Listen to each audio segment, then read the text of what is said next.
Welcome to the Flat Earth Debate Uncut and After Show.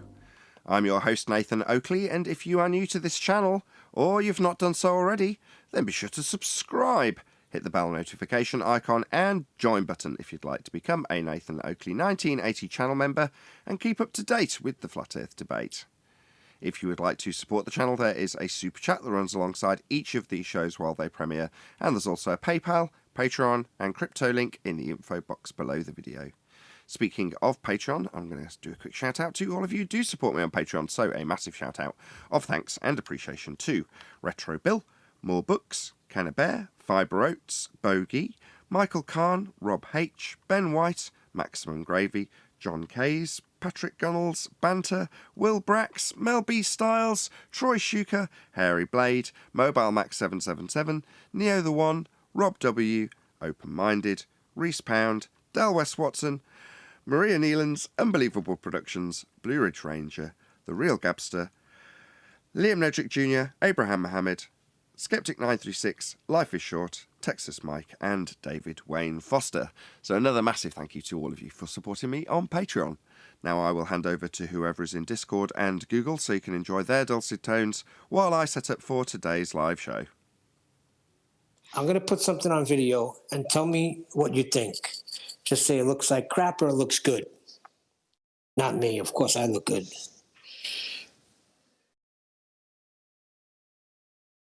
Is that what is that? I can't do nothing with this carpet. It's such an expensive piece, but when you trim it, it's like... Oh, it tears. It tears. Well, it's like double dotting, and you know what I'm going to do? Here's what I'm going to do. Watch this. See that? I'm going to cover it with this piece and not look at it the rest of the day. There you go. It bothers you. So is it woven in such a way that when you make a cut, Yes, it splits Yep. open and doesn't hold it? it's the English. It's called Bentley. Bentley carpet. It's as thin as a piece of cardboard. It's woven in throughout. And if you don't have the proper equipment, and even with the proper equipment, you're only going to line up so much. It's a fabric. Terrible. Have you? What are you using to cut it? I use my top cutter. It's a tool. Yeah. No, I understand, but is it like a razor or? Yeah, it's a razor. But from what I understand, people are telling me that you got to use like a scissor, a shears, and you got to cut it. Well, you can't keep it. You can't keep it straight. Scissors. You can't use a straight edge with scissors. That's the problem. So what I would recommend: a new blade for each cut. Charging for it. Oh, no, it only takes one blade. You break the bead breaks, and you just go right through straight. But when it cuts, it just falls apart. It's rope. When you cut the edge of a rope, what happens? You see all that fraying. So anyway, it is what it is. This is I think it's the hallway. Just got to cut it in. It's a hallway that leads into a cubby. See? Yeah. And it's just the seam is going to stand out like a sore thumb, and that's it. I can't do nothing about it. Well, is it only in one spot or is it all of it?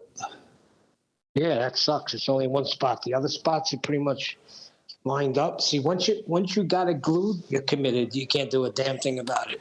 What you do is, If they don't like it, they got to change that piece. right, as opposed to dropping a piece of scrap carpet on top of it, you contact the client immediately and explain the problem. That's what you do. Proactively take charge and ownership of this issue. Contact them. Tell them about the problem. Lay it out in no uncertain terms. That I cannot do. Why not? Because I was supposed to be out of here last night. Yeah, But you know what it is, too? I'm going to tell you what it is. The guy sent me here by myself. It's a two-man job. I really should have contacted him immediately and said, you need to send another person here and the proper stuff to do the job. But you're right. I got to get in touch with the client and tell him this is what the seams are going to look like. You're right. Yeah, just explain it like you explained it to us. This is the problem. As I cut it, it's essentially rope. And no matter what I do, it will fray. Now, I have done what I consider to be the most precision job I can do in that circumstance, but where there's meat, it frays. Now, I want to tell you so you don't walk in, see it, and go, it's frayed, and have me not tell you about it.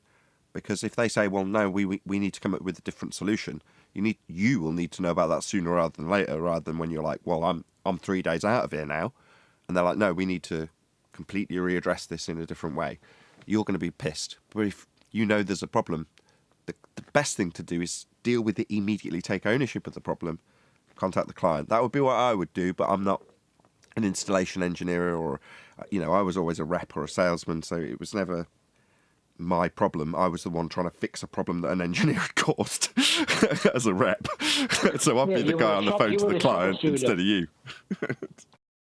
Yeah, you were the troubleshooter. Here's the thing. If this was my job and I was on my own, I wouldn't even tell this carpet. That's number one. Number two, it's for a different company. And the guy just lost sight of what it is to be on your knees working with certain stuff, what you need. And, all he's concerned about is get it in. I mean, how do you work like that? I had a similar situation with plaid wallpaper, and the person chose it. And so if the walls are crooked and you got plaid wallpaper, it's going to show. There's no way around it. And so I said, look, I'm experienced on hanging wallpaper, and we chose this pattern. I just got to tell you, before I even start, this is what's going to happen. The best place to hide it is behind the door in that one little jam area, but it's still going to be seen there. Or choose another wallpaper, but there's no other way around it. Your walls are crooked and this is plaid wallpaper. And they said, oh my goodness. And I said, but 90+% will look good, except where they meet. It will not meet. They said, okay, do it. And sure enough, because I told them, they live with it. So.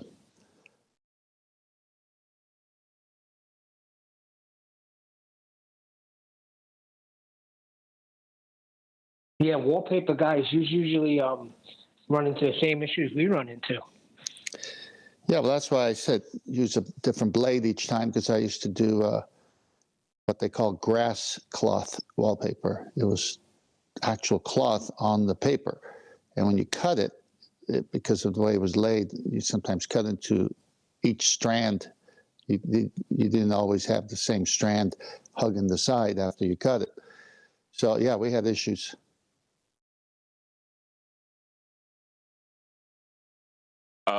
I have something when y'all are done talking about wallpaper. We're done. Go on, John. It's kind of like the funny rebuttals that I'm getting now. One guy had the nerve to ask me what a tangent was, and when I, defined it for him, he said, "I'll leave it at that." Then, like he won some kind of argument. What the heck? They're losing their minds. You got a spherical kitchen. They're in trouble. Well, Adam has one. Have you seen that? Where if we've never navigated with the sextant, then we cannot be subject matter experts. And I just wonder, does that mean Neil deGrasse Tyson can't be an expert on space because he's never been there?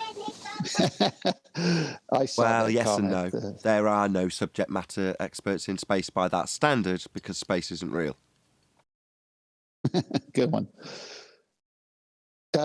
Has anyone claimed to be a subject matter expert, or have we quoted subject matter experts? Celestial navigation books provide us what they teach, and all we did was show what they said. Well, no, Brian's claiming to be a subject matter expert, and I don't disagree with him. There is a point beyond just citing something that's beyond the realms of your scope, where you're constantly citing it, and then at some point you know so much about it that you can say, well, I'm an expert in this field. This is something I know everything inside out and back to front. Now, it might be very niche in respect to this argument, but in respect to this argument when it comes to celestial navigation, if Brian wants to claim he's a subject matter expert, I don't care. It only matters what he actually comes out with. And there's many a subject matter expert that will come out with a load of nonsense, right? So the title's not really that important. They're latching onto it because they're like, you're not a subject matter expert. It's like, well, does it matter? Is what he's saying right or wrong? That's what matters, not the title he ascribes. Well, I would like to point out that for you to refute his claim of being a subject matter expert, you would need another flat earth subject matter expert to actually prove he's not. Well, yeah. Who else is more qualified in that regard? Well, he's top of the tree, therefore he's the subject matter expert, right? I don't see any issue, other than it's not relevant to the argument at hand and what he lays down. If you want to challenge the fact that he is or isn't a subject matter expert, you can take apart his argument, take apart his information. That's how it's done. And he's encouraging that. The chances are he's subtly poking the bear by saying that. He's encouraging them to take apart his argument. Well, if you say I'm not an expert, well, am I wrong? Right? That's what I read in between the lines and see that. Maybe I'm wrong.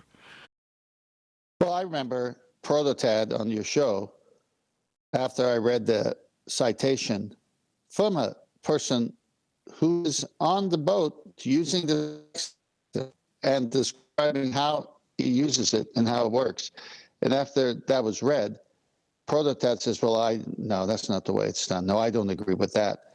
Well, Prototad just disagreed with the captain of the ship, who is also a navigator, who explained how the sextant has guided him and how it works. And it was good enough to print in a yachting magazine to help yachters fine-tune that skill. In fact, when you go to the end of the articles that I always post, you can see that they're referencing a guy who wrote a book or a teacher at a university who teaches the subject, or a writer of many books is usually the same. One yachting magazine, the same guy in a 3-part series, and another guy is a 10-part series. So they are subject matter experts, and Prototad says, no, that's wrong. I don't agree with that. A bit of a crappy signal at the moment, 10th. We got 90% of what you were saying, but you're breaking up a little bit. I'm sorry. It's not your fault. Yeah, it's nonsense. But the point I'm trying to make, though, what they're saying about, the originators of the argument not being a subject matter expert, it doesn't make, especially with 10th having all the citations that he does that Brian utilizes. It'd be like saying that Einstein wouldn't be a subject matter expert in space-time, is what they're alleging when they say that. Bearing in mind they all probably claim to be subject matter experts whilst challenging us on that regard, and only on that regard, because they're both sides of the argument require a flat plane to take an elevation angle argument. So all of this is moot, as far as I'm concerned. Oh, well, yeah, it's definitely a red herring. Oh, sorry. No, you're fine.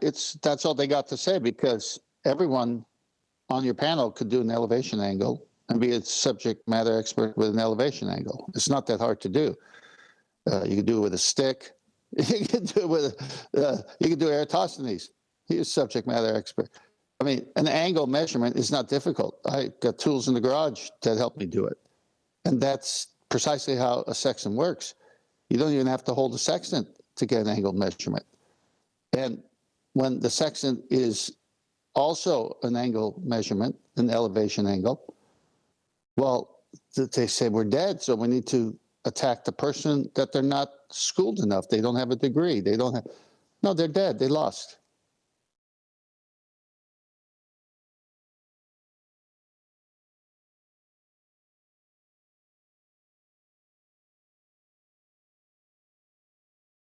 What do you say, John? Well, yeah, it's obvious. That's why I was bringing it up. The responses are, hold on. No worries. I'm sure he agrees wholeheartedly with you, 10th man. I'm keeping the conversation going.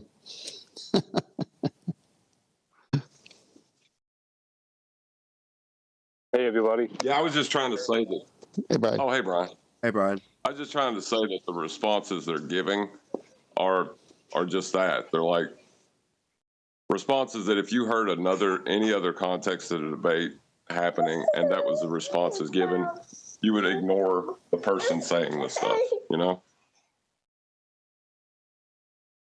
I would ask you to contextualise it a bit more, but judging by your background noise, that might not be such a great idea.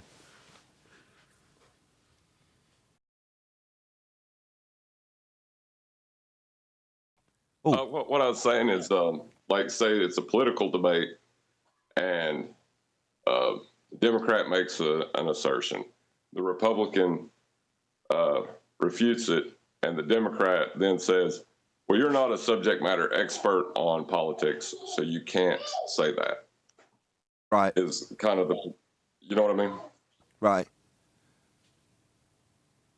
You've got to have a certain level of expertise to even be debating the subject, is your point. So to turn around to somebody who's making a cogent point and argument in a particular subject matter, at that particular moment, the credibility of their expertise isn't relevant. It's a red herring. It's just pointless non sequitur dropped in to avoid actually addressing the debate point.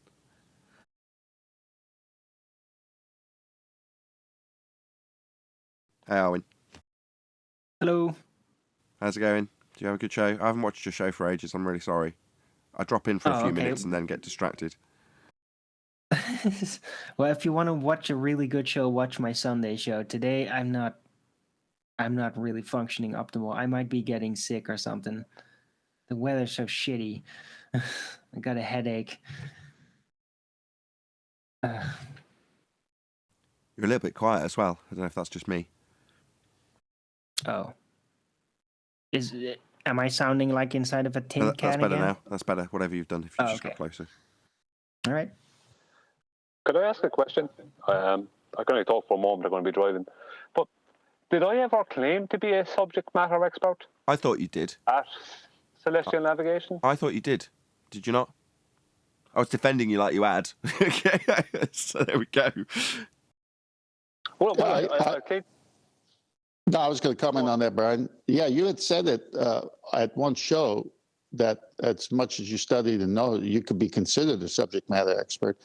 I can't remember the exact context to the show, but I do remember that. I thought he meant that about flat Earth in general. Yeah, I thought it was a generalization. Exactly. No, Yeah, thank you. that's what I'm going to. Thanks, Neil. That's exactly it, Neil. I claimed and do claim to be a flat Earth globe, let's just say within the argument, a subject matter expert. That's true, I am. But I'm not a celestial navigation subject matter expert. I never claimed that, and none of the rest of you that I have heard claim that. Why would we? Our argument is not every single part of celestial navigation. It's a couple of specific points. The same way as I'm not a pilot or an expert at flying planes, but I can prove to anyone that the Earth is not a globe through the use of how planes fly. Perfect. But I'm not a subject matter expert. Perfect. That's how I recontextualised it on the ground or basis that you had actually claimed to be an expert in that regard. But you haven't, and what you've just stated was exactly how I'd contextualised it on your behalf before you got here. Well, thank you.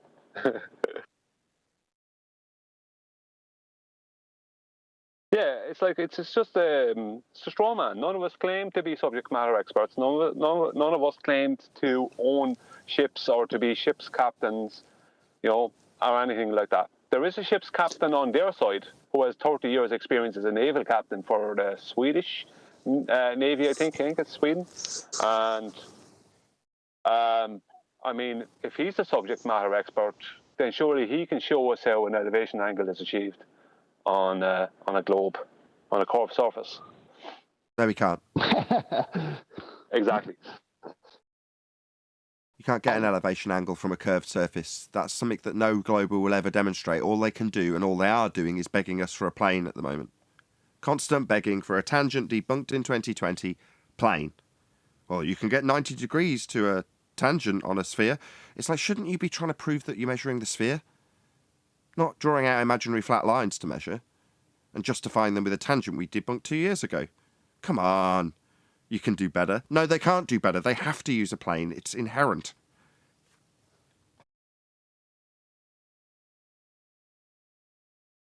Yeah, absolutely. Brian, you're just over the target. That's why they're saying this stuff.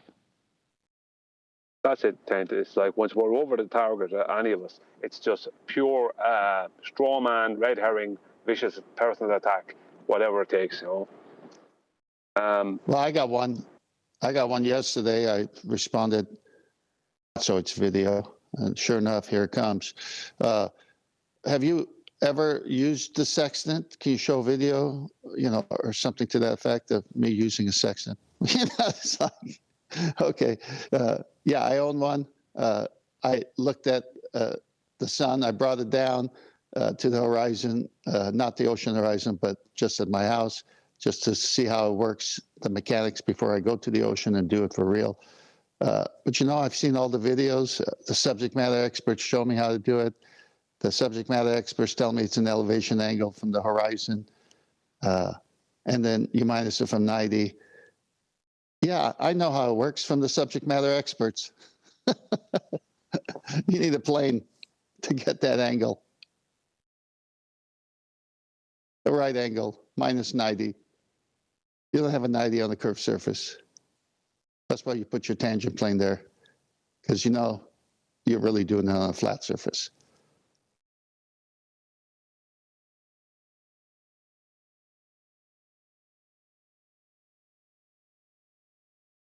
I've asked QE to join us to go through the 3-stage questioning process with a baller, just to give a fairly sharpened, well-sharpened tool to audience members.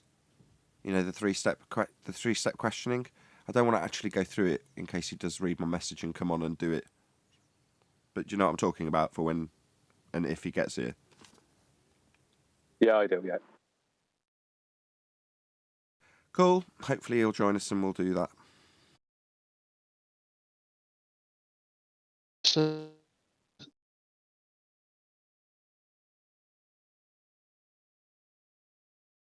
What happened then? powerful. Oh, it's 10th. Your line's cutting out. We didn't catch any of that. I said I want to comment. Can you hear me? Yes, can now. Yeah. I want to comment on your subscribers. I think they're coming because possible reason would be your video shorts, the short clips you do with a nice image and the key points of a debate. Easy to digest, easy to share. So keep doing that. No, I mean, I can attribute I know what you mean, Nathan.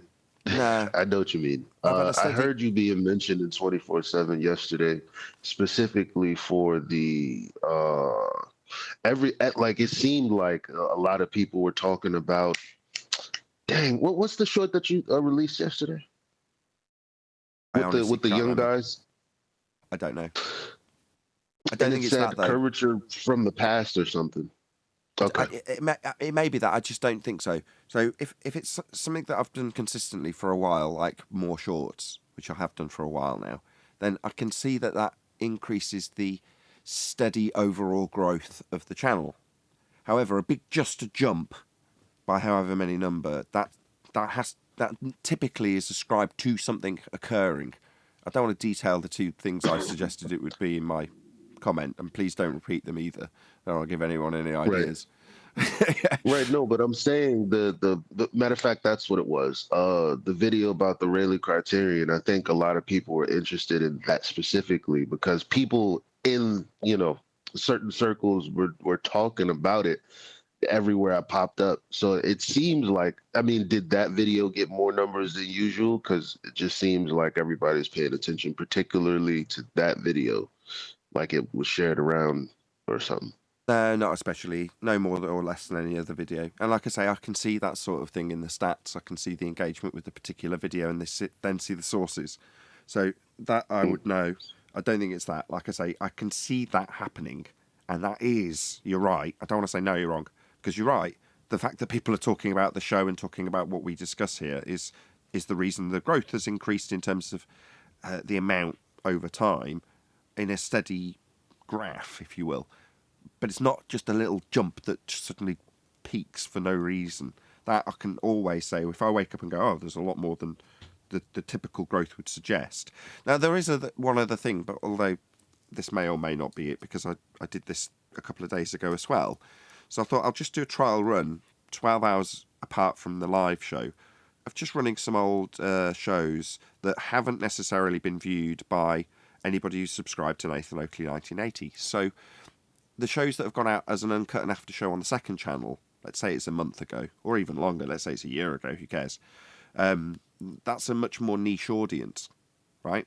But because they've been released to the members, I can see the ones that have got the better engagement and reactions from the members and say, oh, well, that's a candidate to put out as what I've started to do and call Late Night FED. Now, all that means is it's not a new show because it has actually gone out on the second channel to a more limited audience. But there's a good chance if you're not subscribed to the second channel, you haven't seen it.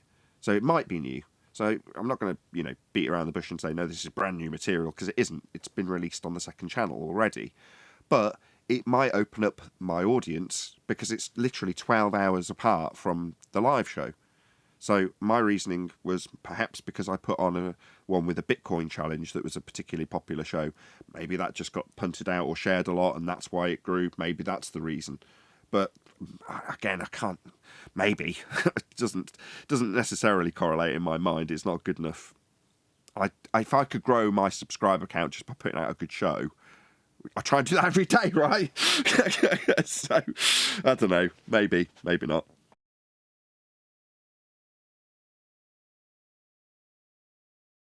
We'll probably never know.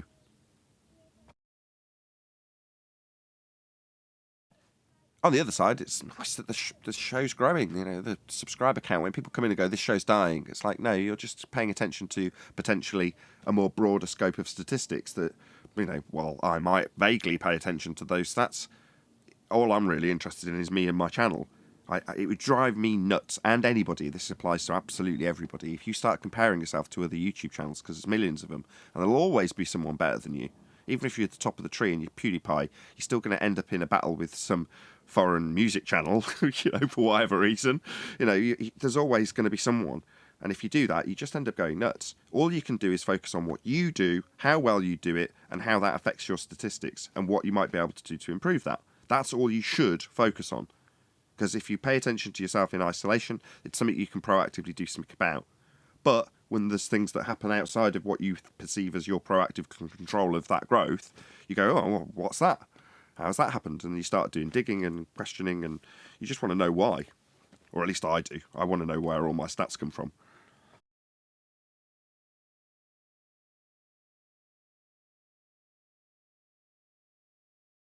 But it does mean I can say to somebody who says you're dying on your ass, this channel's not growing, or what does the guy that said it last time? This channel's in decline. No, it isn't. That's absolutely not the case.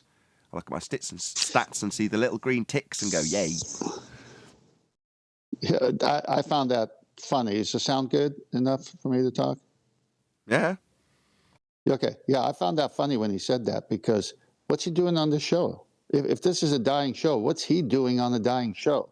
What's its purpose? To visit what he perceives to be all dying shows and tell them that they're dying? Is that his job each day? I mean, that's a joke. It's fanning the flames, isn't it? If you're going up to some dying embers going, this fire's dying. It's like, yeah, but by standing over it and wafting past it, you're keeping it going, if you perceive it that way. Yeah,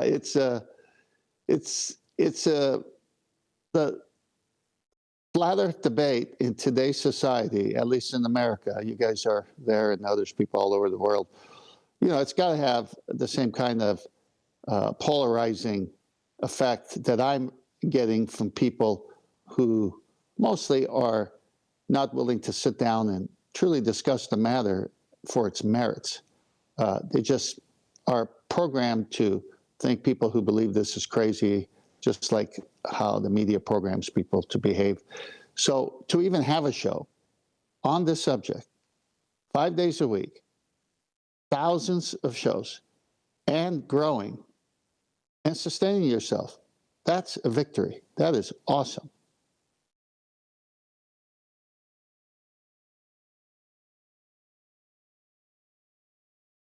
What does the popularity of the truth have to do with it being true or not? Nothing. Nothing. But I think in terms of us being a fringe subject, in terms of YouTube classification, you're battling adversity in that regard, aren't you? You're battling I don't call it censorship, but we are categorized in a way that means we don't receive any promotion or publicity or prevalence in the search results. Well, call that censorship if you want, but to have a growing channel, in my humble opinion, is quite something in this particular arena. And like with anything, when I was a salesman, if you've got an industry that's not particularly doing well and you can eke out a living in that, that's something to be proud of, because where everyone else is failing, you're not. And, you know, I'm not saying I go out of my way to want to pride myself on doing well in something that's not particularly successful. That's if they're to be believed. I don't know if that's true. I only see the direct consequence of being categorised as fringe. That's all I saw when I saw the stats go, and everyone was like, "Flat Earth's dying." Like, no, Flat Earth can't be found. Flat Earth's being buried. Well, that's a very different thing. So, like I say, I can only rejoice in the growth that I do see, as opposed to moan about the growth that I don't.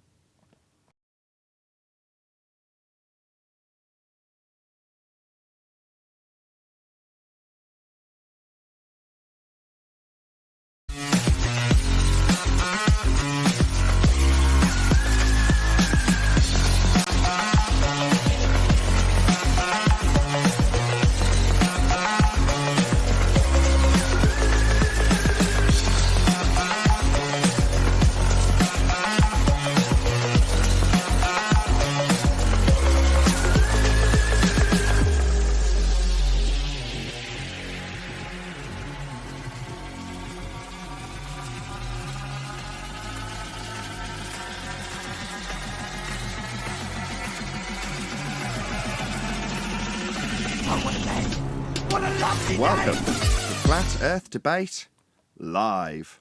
I'm your host, Nathan Oakley, and if you are new to this channel, or you've not done so already, then be sure to subscribe. Hit the bell notification icon and join button if you'd like to become a Nathan Oakley 1980 channel member and keep up to date with the Flat Earth Debate. If you would like to support the channel, there is a super chat that runs alongside each of these shows while they are live, and there's also a PayPal, Patreon and crypto link in the info box below the video. Most importantly, if you'd like to join the discussion, simply mute the page you are currently watching, then click the link in the info box below this video to join the panel and express your views on the nature of Earth. If you do join, please don't swear. If you do, you'll be ejected, and if you are, please don't try to rejoin the stream using sock accounts. You'll be warmly welcome back on the next stream. Please also share the show on social media. Sharing the show obviously increases the live audience, but this in turn increases the chances of a more diverse panel, so please share the show on Facebook and Twitter. Now, we are joined by 10th Man, Brian's Logic, Arwin, Refracted Curvature, Eli, Neil, and a whole bunch of people in Discord, so welcome one and all. Hello. Good Hello, hello. Hello. Hello, good to have you all. Any evidence of a physical geometric sphere-edge horizon, formerly known as the curve of the Earth? According to Ruhif, there is. There isn't. No. I've never there claimed is. it. Hold on, that's confusing immediately, straight off the bat from Brian. Ruhif sent very amusing images to Adam, where he utilises his belief in a non-existent geometric physical sphere-edge horizon at a tangent point, formerly Earth curve. So you're saying it doesn't, according to Ruhif, have that? Why would he be claiming it? No. I said according to Ruhif, there is. According to Ruhif, there is proof of a physical geometric horizon. Ah, Black Swan. Bless his little cotton socks. Did he have his head in the sand for the last 2 years? Yeah, he did, didn't he? Yeah, you don't have a physical geometric sphere edge for a horizon. There is no tangent point. We wouldn't expect to see physical geometry, end quote, AB science. Nobody's expecting to see physical geometry, end quote, plan a walk. The geometric horizon only exists in the maths. The rumpus. I mean, what kind of clown is Ruhif? Does he not understand the rhetoric of his own side? No, sphere-shaped air. Wouldn't even see your hand in front of your face where it really is. That'd be Craig fight the flat earth. Don't you listen to any of these people, Ruhif? They're all telling you how nothing's where it's supposed to be. It's all refracted always at a rate of r. Any evidence of the r value, Earth radius? No. Yes. Yes. Well, Hold on, not are you going to really. need a flat plane for that? Yeah, Yeah, I was going to. I suppose I can't really call it evidence. Oh well. No, you feel free. I mean, if you're going to need a flat plane for it, you're going to need a flat plane for it. You might as well explain how. Well, yeah, it's the only way I'm going to get it. Is if I use a flat plane and take flat Earth elevation angles to Polaris. That will give me a dual radii if I want. Not just the one. Two. Well, isn't that lovely? But you're going to need a flat plane for that. Yeah. Any evidence as of long the as R you let me value have that. beyond the utilisation and bastardisation of a flat plane elevation angle measurement? No, I have nothing other than that. That's what I got. All right, okay. Any evidence that you can acquire an elevation angle from a curved baseline? I have evidence that the ballers do their best to talk about everything but that. They don't need it. They can just use a flat plane. That's needing it.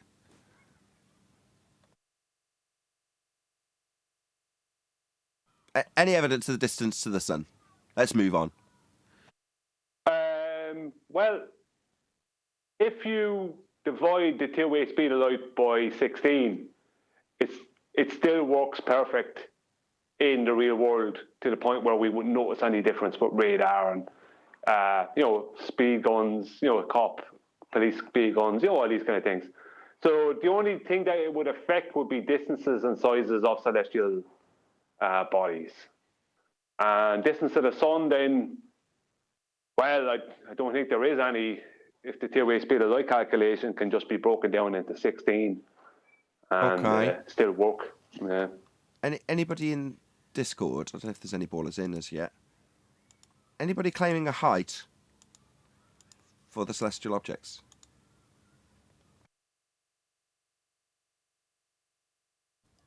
Let's try that once more. Hands up, anybody who ascribes a height to the lights in the sky. Okay, next question.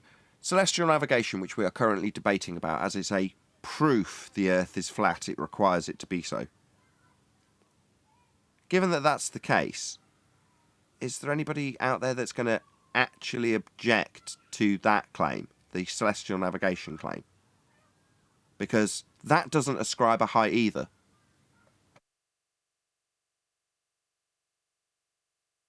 Okay, somebody's going to have to play devil's advocate and speak on their behalf. There is somebody who ascribes heights to these lights in the sky, though, isn't there? It definitely isn't us on the flat Earth side of this discussion, though, is it? Yeah, there is people. They claim that there's a 93 million mile distance to a heliocentric sun. That's interesting. See, given the current discussion about celestial navigation, correct me if I'm wrong, Brian, but that 93 million mile or 96 million mile distance gets immediately ignored in favour of an infinite distance so that they can ascribe the flat Earth angles they've measured to a centre of a presupposed spherical Earth with parallel light rays. Correct? Yeah, I mean, you could just say they're all infinite, and then you wouldn't have to address your claim of them not being infinite. But that's my point. We don't ascribe any heights to these objects, wherever they may be, these perceived lights in the sky. We don't ascribe heights to them. Celestial navigation doesn't require they have any heights measured or ascribed to them either, just an angle, and then a conversion to give you distances along the ground. So they're not ascribing or acquiring or measuring height when they do celestial navigation. So when we say they have a height ascribed at a literal distance that they give you with a number attached to it, when it comes to celestial navigation, they, the only one ascribing a height, do away with their claimed height in favour of an infinite distance. No height, just infinitely far. So I'm saying that the only people with a claim deny their own claim when it comes to the celestial navigation after using flat Earth elevation angle measurements. Yeah. Well, hold on. If you go ahead and grant me the infinite distance and parallel rays, and then grant me a tangent that's been debunked, I can then use height of eye as an excuse to bring that tangent to my feet and assert a Dingleberry Earth. When you say bring it to your feet, you mean a flat plane that the navigators actually are measuring and navigating about, with 90 degrees at the GP of the star, that sort of flat plane with a Dingleberry below it. You mean that if I give you all of that list, you can get to a flat plane with a useless sphere below it? Right. Yeah, but the tangent, you got to give me the debunked tangent first. After you give me the other two nonsensical we covered that at the statements. top of the show with Rufy, though, didn't we? Yeah, Black Swan. Yeah, no, we've been told for 2 straight years how you don't have a straight line to anything, always refracted, never no Atmo day. So no, you definitely can't measure a tangent. What are you thinking of, you crazy fools? No, I won't be giving you a straight line to anything, given that you've barked refraction at us for 2 years and told us how never a straight line ever, to the point where you can't see your own hand in front of your face, it's not where you think it is. Yeah, I definitely won't be giving you a tangent. It's well and truly debunked. Your side made well and truly sure that that was buried 2 years ago. But refraction, what's that tangent, you say, Rufy? No. Definitely not. Any evidence of axial rotation of the Earth-based variety?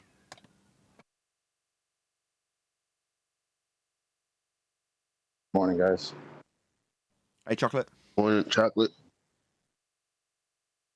Hey, Chocolate. What was the question, Nathan? Any evidence of axial rotation of the Earth-based variety? No. Not in aerospace, there isn't. Aerospace doesn't have any evidence of that. Over 70 people watching. That's good, considering we've only been live for 10 minutes. Fantastic, in fact. Please share the show, and a very warm welcome to all of you who've joined us, presumably because somebody else in the live stream's already shared the show. So thank you very much. Please smash that share button. I would like to see evidence for an axis before we really address rotation. You want to see You evidence took the of an words axis? right out of my mouth. Because I was going to say that. I was going to say, instead of, if you have axial rotation, you need an axis first, right? Yeah, you're going to need R and you're going to need a flat plane to get there. Of course, that completely violates the measurement that you've used to infer a sphere with an axis that's going to be rotating about angles and curved surfaces when you've just measured it all flat. It kind of makes absolutely no sense, really. But if you can get past the point of it not making any sense and it being a contradiction, then you can accept it as a sphere. You just got to get past that contradiction and nonsense that it is. Oh, just get past getting hung up on the details of you needed a flat baseline to get those elevation angles. Then we can pretend it's a sphere, dingleberry under a horizontal plane. Yay! That makes sense. I've said it before and I'll say it again. Look, you can acquire black market elevation angles from me on Patreon. There's no questions asked. Just send me a message. Obviously, become a Patreon and just say, look, I need some flat Earth elevation angles so I can make my sphere belief work. I'll slip them you on the lowdown. Nobody has to know. My wife actually got a kick out of that when you said that the other day. Look, Neil, you're almost giving away what's happened with your wife and the elevation angle. Just stop mentioning such things. Is that the reason that Ruhif done, or who was it that done the awards show yesterday? Can you stop asking me about my customers? Look, this is very unprofessional. Look, if Rufy wants to acquire a flat Earth elevation angle from me via Patreon, that's his business. I'm not inferring or suggesting that he has or hasn't. Okay. Well, I just find it interesting that everything is spinning in a horizontal-like fashion. You know, because the axis that we're spinning on, that horizontal plane that us, the Earth, and the everything else is all on. That's insane. Even and then we're supposed to be a part of this galaxy that's also rotating in a disc-like manner. Yeah, you'd think we'd notice. No, it's the greatest roller coaster ride you ever created that you'll never feel. It's great. Yeah, it's pretty absurd. Any scientific evidence of gravity? Scientific evidence of what? Gravity. Scientific evidence thereof.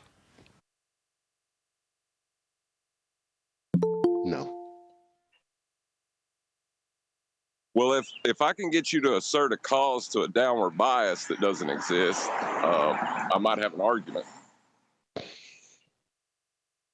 Downward bias that doesn't No, there it exist. is. No, there is no downward bias. Gas doesn't go down, go boom, boom like bouncy balls, for example.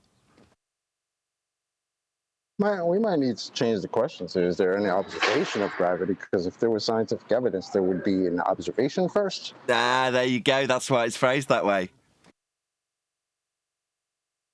Step one, right? What's step one, Chocolate? Oh, that reminds me. One of my patrons did actually ask me a genuine question about you. They were like, why is Chocolate always giggling about stuff? Someone really likes you. Well, the person who asked the question's wife really likes you. Yeah, because the notion of living on a magical spinning water ball flying around in a vacuum makes me laugh. And the people that come in to defend that nonsense make me laugh even more. There you go. Are you not amused? I mean, what's up? It is amusing when you stand back and look at it. It is a very polarising way to be, actually, isn't it, Chocolate? I know you and I relate very much on this level, but you can either laugh and cry, or cry, I should say, but only dependent on how you view the world after finding this information out. Cry because society is, disappointing to you, not adhering to your worldview. It's like, well, that'll send you into a spiral that you won't recover from. But if you just look back and go, wow, what a crazy world we live in, isn't it nuts? Wow, they really do. They're completely brainwashed with this. Isn't it amazing, the power people have over others? Amazing. Wow. And then when you see What it... is it? Go on, Neil. What is it with Chocolate anyway? My wife kind of likes him too. What's up with that? Have you seen him? He's an Adonis.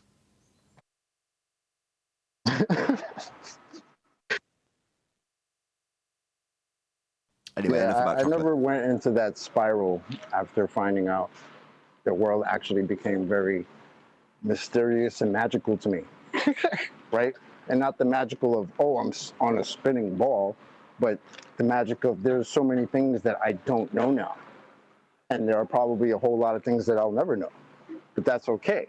Instead of being indoctrinated with a fairy tale that I must accept as my reality, I'll take the things that I can't know and don't know, and maybe we'll hopefully find out one day. That's the way I see it. I couldn't agree more. Exactly. I see the world as a very wondrous place as a result. And that's fantastic. And the nonsense that goes along with the previous views I held in terms of being on a ball are now amusing. However, the contrast to that, if you put it in the laugh or cry paradigm or juxtaposition between the two, you've got an alternative. The cry alternative is the conspiracy cats alternative. I haven't mentioned this for a while, but he did an interview with Haunted House, and he's alluding by sort of vaguely separating himself from what he's actually detailing. I think he did it with a third party or something like that. But he's detailing how scary the world becomes when you realise that you've been deceived on such a fundamental level. Suddenly you have to start considering other aspects of your life that might be deception also. And bloody hell, where does it all end? It's all very scary. You're going to lose sleep over such things, according to Katz when he was interviewed by Haunted House.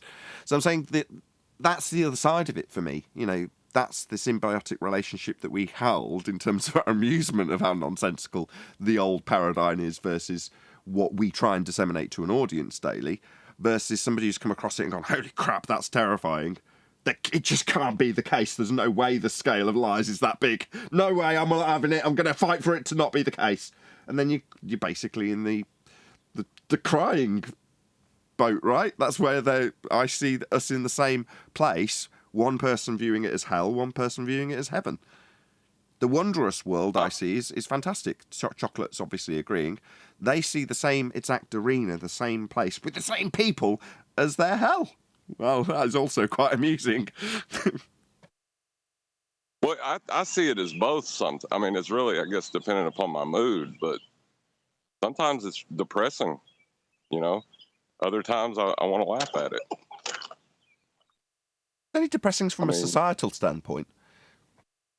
Right, it is. It's depressing, you know, to think that your society is so easily influenced by something so obviously not true, you know? The only thing that I would even class in, and I don't think it's depressing, but the only thing I would relate close to that would be the fact that I can't enjoy it the way I enjoy it with like you guys, the people that understand it, with my family and my friends. You know, there are always going to be a bunch of people who don't understand what I'm saying, who just want to look at me like I'm crazy, which is fine. I'm okay with that. But, you know, that's the only thing that kind of like, that kind of sucks. But the fact that I have, you know, there are people, a few here and there, that understand exactly what I'm saying, have come to those realizations themselves, and I can enjoy it with them. So, got to take the win and the loss, right? Which is another reason why this show is successful for the pro side of the argument, our side if you want. It might be the case that the numbers are stronger from our opponent's side and they're a more dedicated audience, but the love and support for having your kind of bar style place, you know, like in Cheers where everyone knows your name and all that, well, that's what this kind of has for the group of people that come as audience and participants on the panel, you know, and that's, you know, peppered with what actually will happen at a societal level when one of the fundies comes in and disturbs that chi.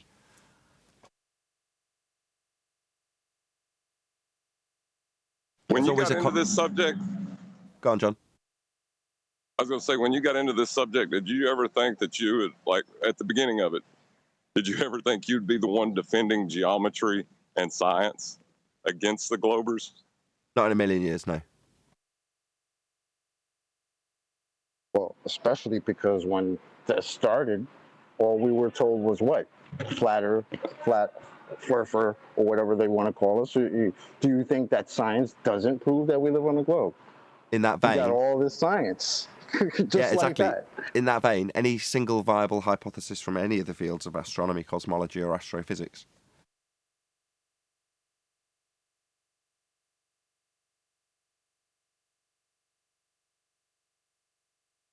So they don't have any science. There is no science.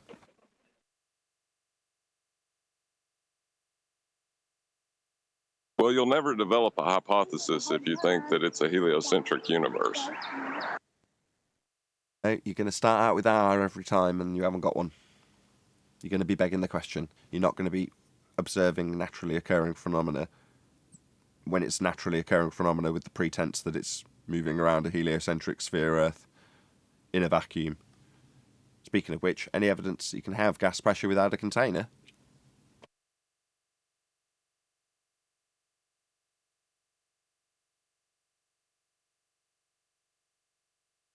There's no way No. to test that.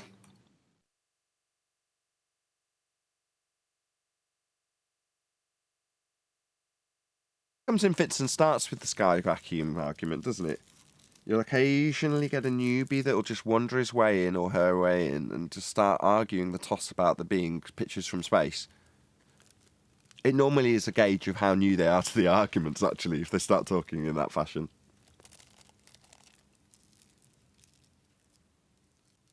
Well, when you assert that you can't test that, right, isn't that just a concession, Arwen? I Like, don't are know, you but being ballin' when you say that? your baby was in stereo. You got a stereo mic.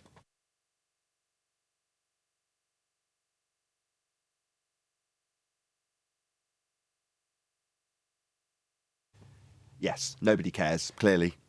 By pointing out that minor detail, no one cares.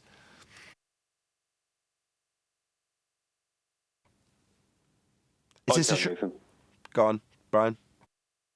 I'm just saying I care. You care about the stereo imagery of that mic that John's got? Me too. Yes. Any evidence of a self-perpetuating molten iron core at the centre of a presupposed spherical Earth?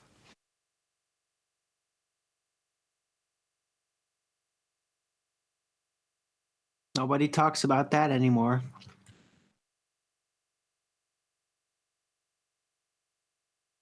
It should be technically the same domain as what astrophysicists deal with, but there isn't any focus on it at all.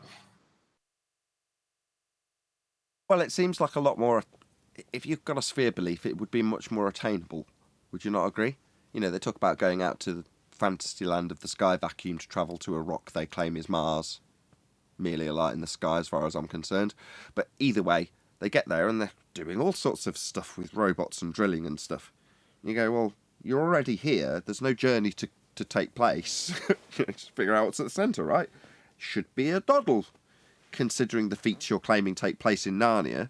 I mean, the sky vacuum. I mean, space.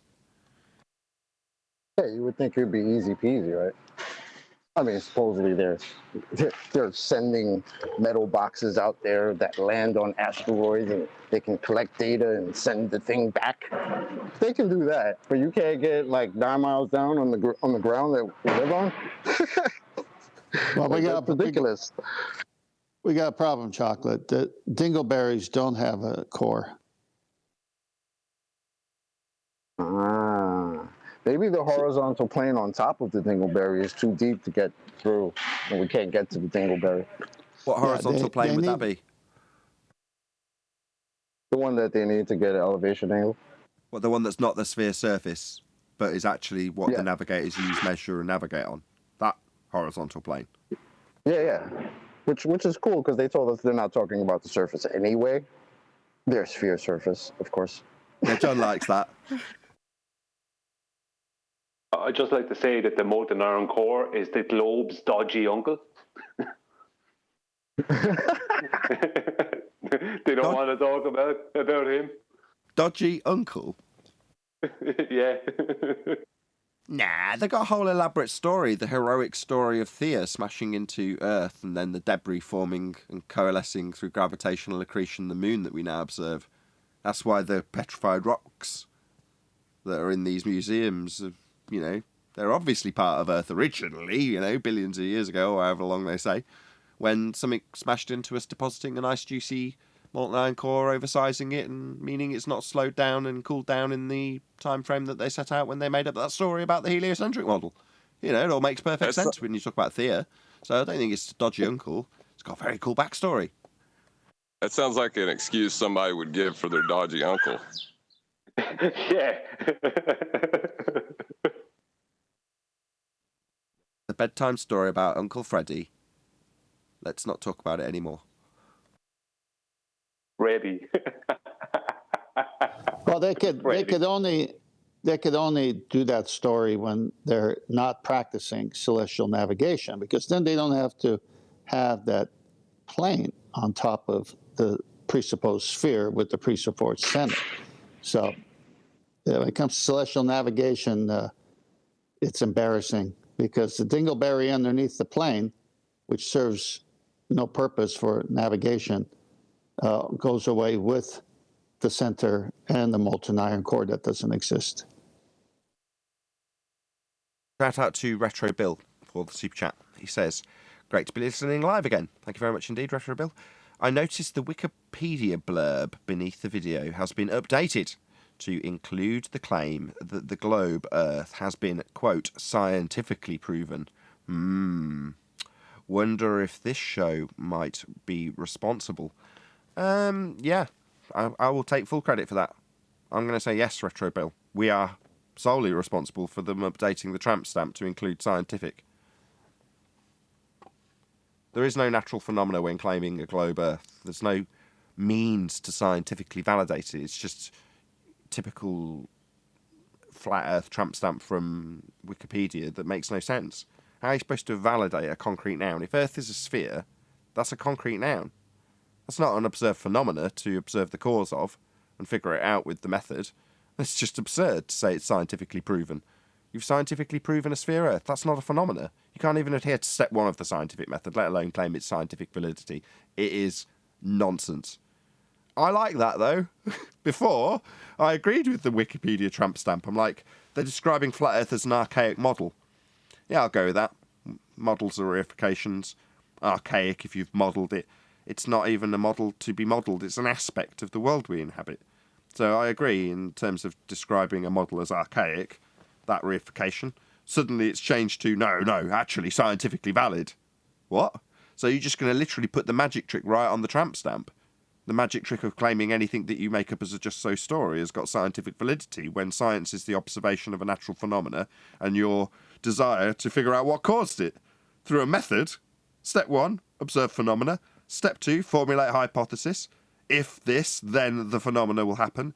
If this, the phenomena doesn't happen.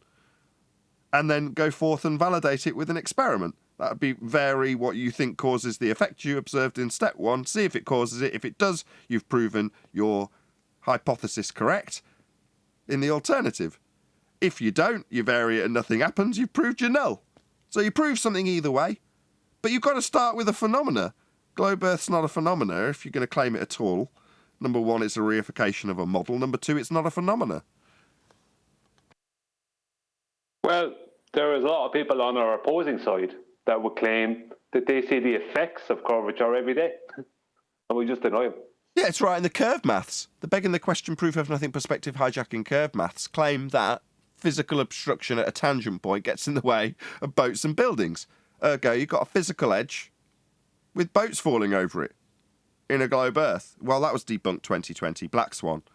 The horizon's beyond the physical geometric limitations of a sphere Earth radius 3959, because if it was a radius 3959 sphere, then every distance to that horizon could be no more than 1.2 times the square root of the observer's height in feet. And in the Black Swan image, it's beyond 10 miles when it should be at 1.2. So it's definitely not a physical geometric tangent point limitation, Rufy. Obviously. Yeah, if it was a tangent, your globe Earth would be bigger than the orbital claimed path of the moon in the heliocentric nonsense fantasy. Obviously not. Obviously we don't have a tangent. Refraction is the excuse for a non-physical, not blocking boats anymore horizon that's miles beyond where it should be in your maths. 120 people watching. Woohoo! Thanks to everyone who shared. Warm welcome to all of you who just joined us. Please share the show. So about that tramp stamp, that's pretty curious. Them saying that, the globe has been scientifically proven. Is that what it said? I wonder if they threw that same tramp stamp on Mr. Vsauce's video. It is a 3-dimensional spheroid. However, I don't know that, and it has not been proven. Science doesn't prove anything. End quote. Vsauce. So That's true. are you going to throw that tramp stamp under that video too? I'm very curious about that. Maybe one of the Globers can come in and tell us how science does prove things or doesn't prove things when their own narrative says that it does. And it actually does. That's the point of doing it. Well, what they could do, Chocolate, is come in and tell you they can't show you a curvature, but they can show you the effects of curvature.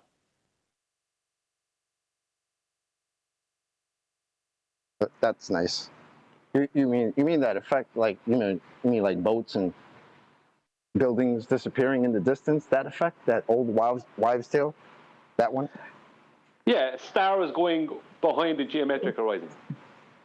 Oh, yeah, that's cool.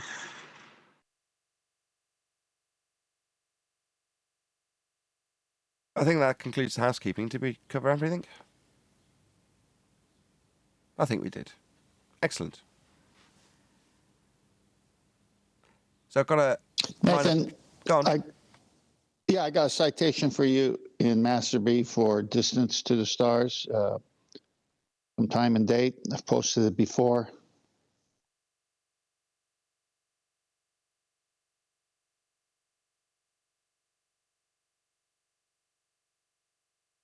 Okay. Yeah, so based on 2 coordinates, altitude and azimuth, the horizontal coordinate system provides the general direction in which to find a celestial object. Although the distance of visible planets, stars, and galaxies differs by billions of light years, the system ignores the depth of space as an object's distance is irrelevant for the purpose of locating it in the sky. Very good. It's just an angular relationship above the horizon. Yeah, but at this point in the discussion, what they needed us to be doing was ascribing ourselves to a flat Earth model with a height to 2 little balls moving around it above it at a given height. So they can say, well, your height would dictate that blah, blah, blah.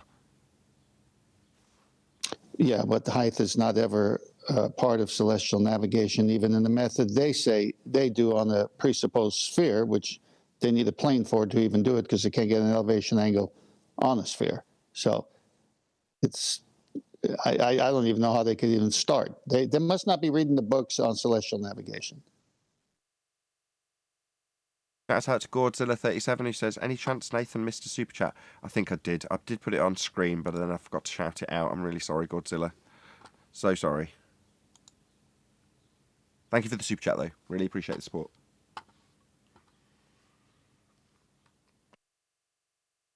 What I find our opposition do is they'll throw out, let's just say, they throw out a statement like, it's just an angular relationship. You know, the height of the star or the distance to the star doesn't matter. You know, and we could say then, I would say, really, well, how does co-altitude work then in a model? It's just an angular relationship. You know, the height to the star doesn't matter. So they're using, our opposition use, they use things that are stated in celestial navigation in reality, because the height of the star in reality doesn't matter because we're using parallel zeniths.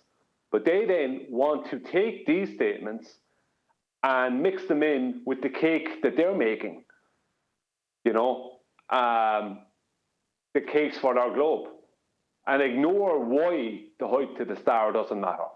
Ignore why celestial navigation can ignore that height, that distance. It's because parallel zeniths. They want to have diverging zeniths and still claim this, make the same claims. You know, Brian, you gotta watch out for dodgy uncles baking cake. yeah, dodgy Uncle Freddy's cakes.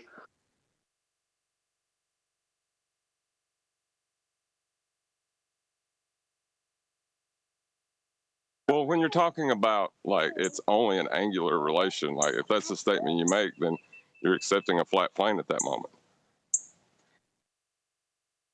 Yeah, because it is only an angular relationship on a flat plane. On a globe, there is no angular relationship. Right. You can't get an angle from a curved surface.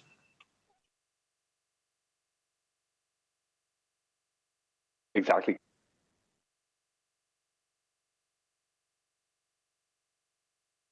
Yeah, but McToon's out there with a $10,000 stupid challenge, and I like what Brian says. If he's so certain there's the globe, why doesn't he put that on the side for a month or so and come and grab 3 Bitcoins and prove the sphere? Did he mention that Exactly. Mitchell sent him? Mitchell sent him. They're there at Mitchell's request. Did he not mention that? 72 times now. 72 times I've put to McToon that his challenge requires a flat plane. In the first instance, he must acquire an elevation angle measurement. That requires a flat Earth. When that was put to him when he came here personally, his response to at least 3 renditions of it that he heard was to tell me that he was here at the request of Mitchell. That was his response. I kid you not.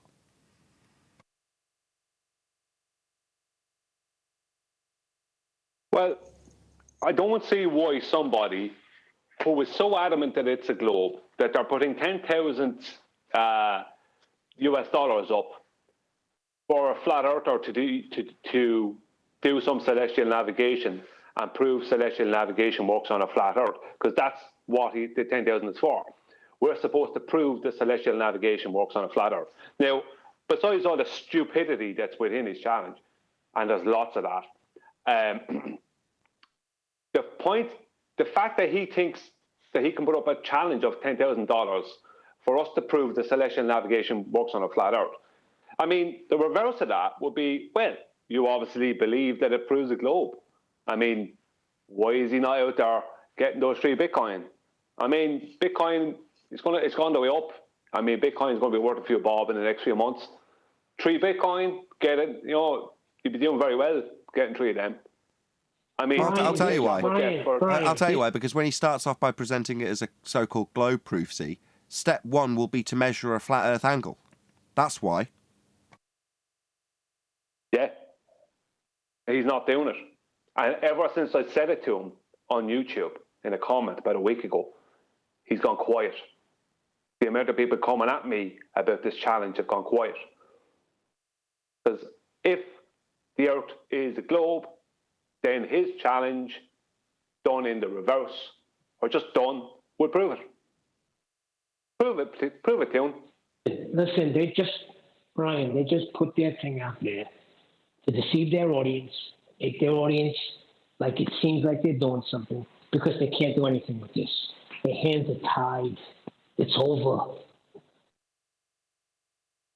Well, Neil, he has his friend Fight the Flat Earth, Craig McNeil, who is a acclaimed subject matter expert on celestial navigation.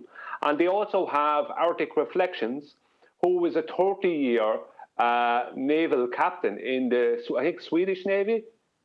I mean, surely between the three of them, three absolute experts, one of them is definitely a captain, you know, in a navy, one of the probably world's biggest navies. Surely between the three of them, they'd be able to prove a globe with celestial navigation. Brian, they probably have nightmares about coming on this show and trying to prove their ridiculous claims. They have nightmares about the height of light correction in reality. That's what they have nightmares about. Because that's going to be very terrifying for them when they're out on that boat. Well, the way I've been able to understand his claim so far is that to do his challenge, you're not allowed to use the flat Earth angle measurements because he's claimed them as a sphere measurement. When he claimed the celestial lights, you couldn't use star charts and things like that. Those are all flat Earth angle measurements. He's saying you can't use them. So you can't use the flat Earth to prove the flat Earth is his challenge. So you can't use elevation angles. We're not allowed to use three elevation angles to three separate celestial bodies. We can't do that. Is that what he's claiming? No, that's his challenge when it's broken down, is you're not allowed to use those measurements. But you still got to prove it's flat, but you can't measure the angle, you know? Like, right, so how would he go about it then? Let's just say we reverse this and him and Craig McNeil and Arctic Reflections are all out on a ship. You know, Arctic Reflections could provide a big ship considering he's a naval guy. And let's say they're all out in the big ship and they have a sextant. First star they see, right, that they're going to take an angle to. Right, what did they do then? I mean, where did they go from there? If they believe it's a globe, where do they go from there? They have a sextant in the hand, they can see a star, they know their height off the water, their eye line height. What happens then? What's step two? They're reminded of Nathan Oakley saying you need an angle measurement that requires a flat Earth to begin with, and they give up. Well, no, they bury their head in the sand, get the angle measurement, don't worry about how, and then they continue on and just assert that it proves a globe after they do it. Well, I'm willing to go with them. I'm willing to join in on this. I'm willing to go with McToon, Craig McNeil, and Arctic Reflections. Arctic Reflections provides the boat. He's a naval guy, so we can use the boat, one of the Navy boats. He's a captain. So I'll go with them out onto the sea, right? Starry night, and I'll be there for the three elevation angles. Well, they're not going to be. They're not going to be angles. Not going to be elevation angles if they think they're going to be on a globe. But I'll go with them. I'm willing to go. I'm willing to go with them onto a naval ship, and they prove to me in front of me how they take, well, something that proves a globe that gets them three measurements to the GPs of three celestial bodies. I'll go with them out on our boat. Yeah, and I'll sit there. They would fail right from the start of the gate because they'd have to use the horizon mirror and bring the luminary down there and get the angle to it. So it'd be over right there. Yeah, well, I'll be there with my arms folded. Let's see step two, lads. You have a sextant. There's the stars. Let's see step two.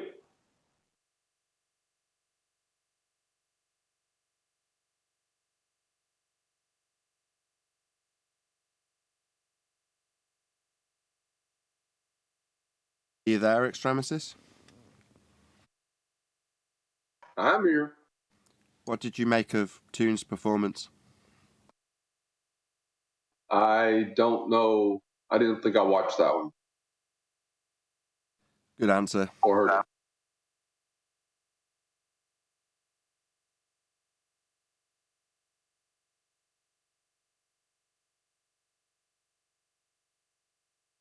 Stop the bullshit you hear every day. You know exactly what happened. What'd you think of it?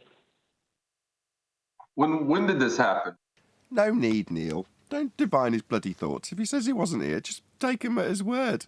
You just fix him for an argument. Ignore him, Extremesis. Okay, so basically continue on as normal. I'm gonna. Don't you worry.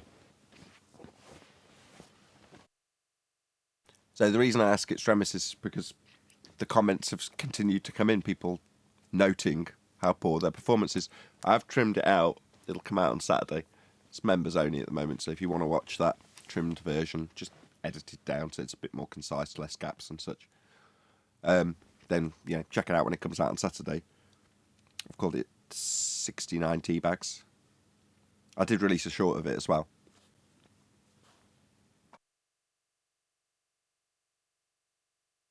No, 67. My bad. 67 tea bags. 67 tea bags. That's seeping pretty low. It's 72 now.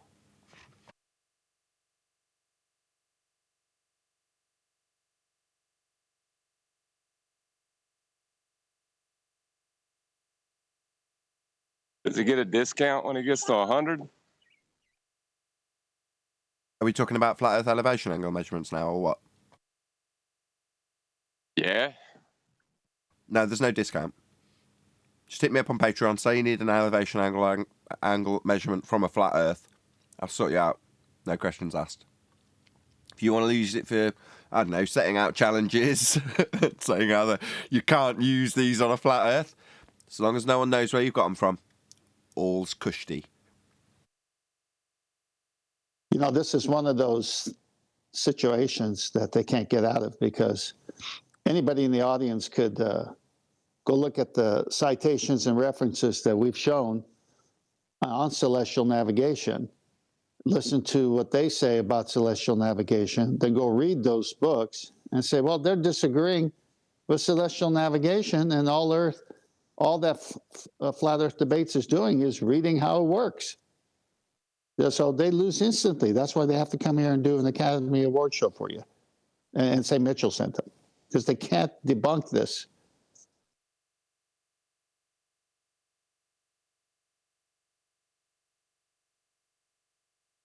Their religious zeal is kind of breathtaking to behold, you know. Like, it's one thing to believe it's a sphere because you've been told that all your life, but to, you know, have it explained why it's not, and with the measurement to back it up, and still deny it, that takes some religious zeal. Or a zombie.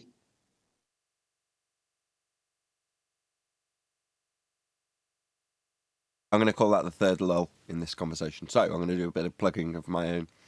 So over the last week, I've been trialing filling a new time slot, which is at 2 a.m. UK, 12 hours after the live show starts. So there's going to be now, I don't know what days I'll do it, but on some days, just look out, because there very well may be what I'm going to label late night flat Earth debate. So some of the more choice picks of shows that have been on the second channel. So if you're only subscribed to Nathan Oakley 1980, which the majority of you are, it's got a lot more subscribers, there's a good chance it'll be new material to you. Yes, it has come out already. So people who are a bit more dedicated and are subscribed to my second channel, subscribe today if you haven't done so already. May have seen some of these already. But they're coming out at a very different time, but mainly to see if I can expose the show to a different audience.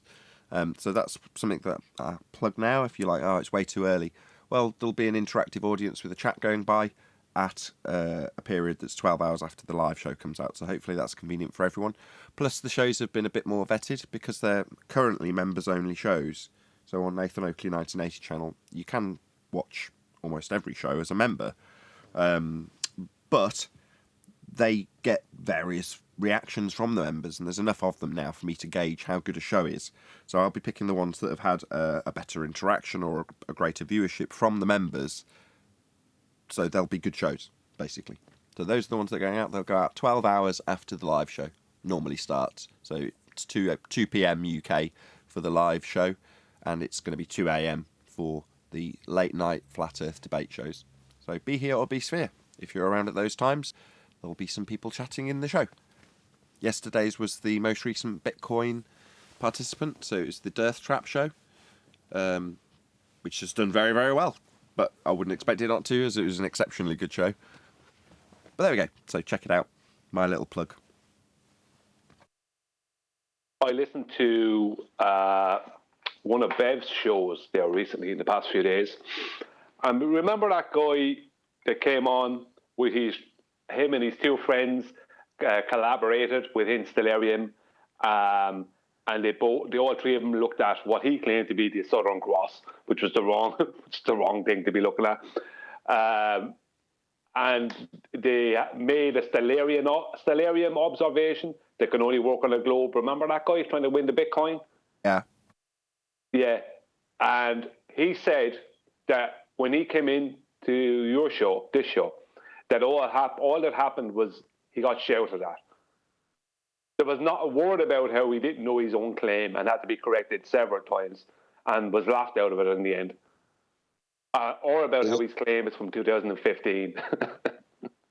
Did anybody tell him that Stellarium is the flat Earth model? I don't know. He didn't mention Stellarium on Bev's either. It was funny. He didn't mention Stellarium. You know, he just said him and two friends of his made 3 separate observations. Not a word about it happening in Stellarium. Yeah, that celestial sphere in Stellarium, that's a flat Earth model. What was he trying to prove with the flat Earth model? Well, you know, the celestial sphere really proves the globe, John, you know. And, you know, it's tough going. It's tough going being a baller because, you know, especially with this trade Bitcoin thing. And your man says himself, he says, there's no way David Weiss is ever going to hand it out. Like, it's just all corrupted. The whole thing is corrupted. No, David Weiss just, you know, he's given evidence and he won't hand it out. You know, it's all corrupt. And all they do is shout. Sorry. Well, you know, if I was going to present a flat Earth model as proof for a globe, I would probably have to say it was corrupt, because you don't want to talk about your evidence at that point. Yeah, you certainly don't want to be saying that your evidence is Stellarium.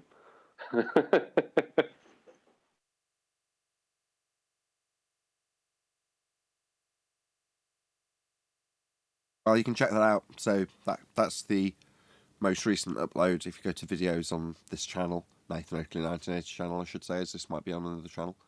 But the show before this is the Dearth Trap. So just go and have a listen for yourself. See if you think it was unreasonable or, you know, he somehow proved his sphere. He didn't. It was embarrassing. And you can hear that for yourself.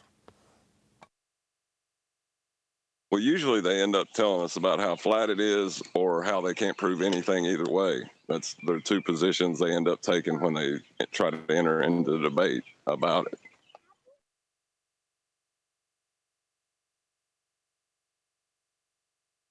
But at least it's a challenge that's got some participation, you know. People are interested in doing that challenge. Unlike Toon's challenge, where he specifically told me in my comments when he was proactively chasing me up to take part in his challenge. You know, man without a ticket, he's hustling on the street. Come on, buy one of my tickets. No, I'm good, thanks. But lots of people have taken Dave up on his challenge. Unlike Toons, who nobody has even contacted him about, because nobody's interested. But he proactively shills it all day long and has done for 6 weeks in spite of no interest. You'd think he'd do something else, but that's the definition of an insanity, isn't it? Doing the same thing over and over again, expecting the same result. Maybe you'll get a different result next time, Toon. Next time you come and proactively shill for your challenge that nobody's interested in. Maybe you'll get a different result next time. Maybe everyone will suddenly be interested. Maybe he's trying to take solace in the, you know, that the reason they're not doing it is because they know it's a sphere and they just can't. Maybe that is how he's addressing it to himself. Argument from silence fallacy. Wait a minute. How can you Fallacy's better argue than from nothing. silence? Say again, Extremis? How do you argue from silence? You don't. You say that the person's lack of response proves your point. Oh, okay. That makes more sense than what I was thinking. A lot of the fallacies don't make sense on face value. The title doesn't necessarily indicate what the fallacy is, which is amusing when people misuse a claim fallacy because they've taken it at face value and don't understand what the fallacy is.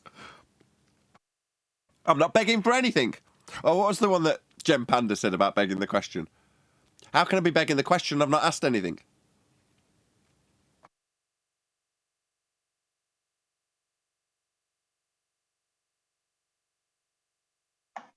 My silence is I'm arguing from silence. No. So if Toon says, because nobody has contacted me, my evidence stands true. That's an argument from silence fallacy. Or for this, he might be able to understand this better. If I asserted because you don't speak on the show, that's proof that the Earth is flat. That would be an argument from silence fallacy. Much more simple, much Exactly. better. Yes. Comparable and more simple. Brilliant. But especially since he had a chance and came here and he could have presented his nonsensical challenge to us very, coherently. Instead, he shows up with his clown partner to present an award show. Which but they I probably should have given to themselves because they're freaking clowns. We did find something out, though. I mean, it wasn't all for nothing. We definitely are 100% clear that Mitchell invited them. I mean, that's without question. I'm pretty sure of that. Check out my short where I ask him 3 times about the fact he needs a flat Earth for his elevation angle measurement to proceed with his challenge, to be told that Mitchell sent him. Repeatedly told that Mitchell sent him. Did we know Mitchell sent him? Are we all aware that Mitchell sent him?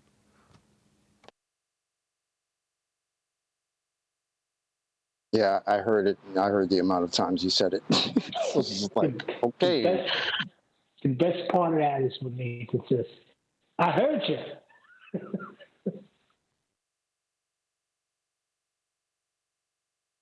Yeah, very disappointed. That's why I was asking, by the way, Extremis. People have proactively contacted me from both sides. Non-flat earthers have said, wow, that was disappointment. That's kind of embarrassing. Mitchell also won McToon's $100 sextant challenge. What? What $100 sextant challenge? There's McToon's posted like coordinates and or whatever, and Mitchell emailed him with the correct answer of the location, and he won $100 from McToon's. Oh, that's lovely.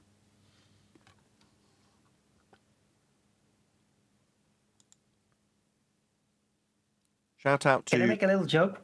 You can after I do the super chat shout out. Shout out to us so far. Okay.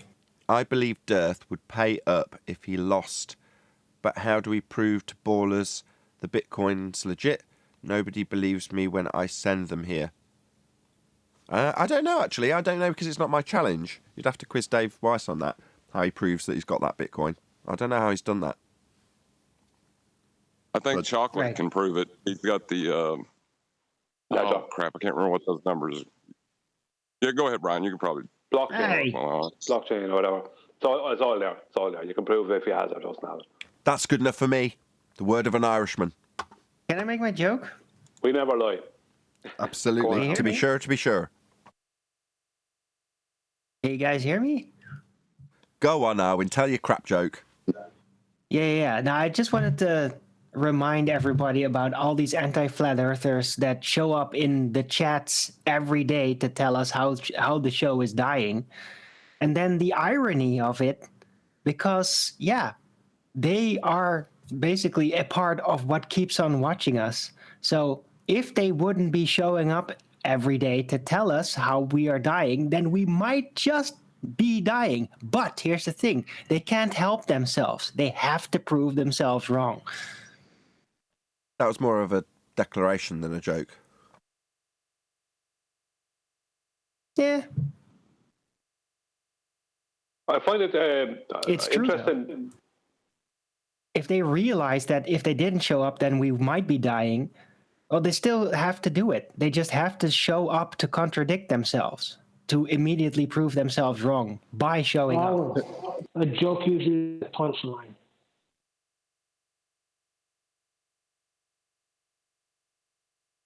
Okay. The joke of that is they were showing up 5 years ago saying the same thing in the chats. Exactly. So you're still here 5 years later to tell us how the show's dying? Thanks for watching, guys. Right, Wow. exactly. So they're immediately disproving themselves. By showing up and saying it, they immediately disprove themselves. With that, I'm going to say, if you are watching this on either Nathan Oakley 1980 or Nathan Oakley premiering streams, then stay tuned, as there will be an after show to follow. Unfortunately, if you are watching this live, this is where we bid you farewell. A huge, massive, enormous thank you to all of you who smashed the super chat, liked, commented, shared, subscribed, joined as a Nathan Oakley 1980 channel member, and all that good stuff. Another massive thank you to today's Discord and G+ panels for making today's live show possible. Stay tuned if you're watching on a premiering stream. I've been Nathan Oakley, and I will see you all in the next video.